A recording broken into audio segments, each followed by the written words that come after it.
ब्रेकनंतर आपलं सगळ्यांचं पुन्हा एकदा स्वागत। गेल्या 3 निवडणुकीत मी यंत्रणांचा प्रमुख होतो असं अनिल परब यांनी म्हटलंय। शाखा प्रमुख नगरसेवक यांच्याकडून काम करून घेण्याची जी जबाबदारी होती ती माझ्यावर होती असं देखील त्यांनी म्हटलेलं आहे। आता उमेदवार आता डोक्यावर बर्फ तोंडावर साखर ठेवावी लागते असं अनिल परब यांनी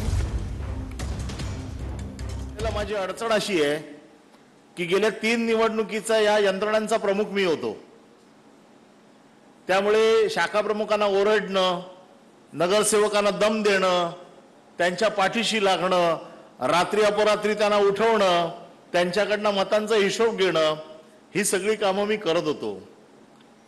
ह्या वेळेला मी उमेदवार आहे आणि उमेदवाराला डोक्यावर बर्फ आणि तोंडात साखर ठेवावी लागते।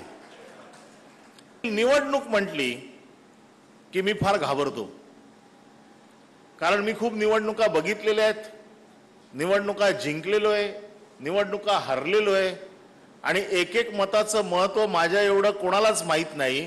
त्याचं कारण असं आहे की देशात 3 जण जे एक मताने हरलेले आहेत त्याच्यातलं एक मी आहे, त्यामुळे एक मताचं महत्त्व सगळ्यात जास्त मला माहिती आहे।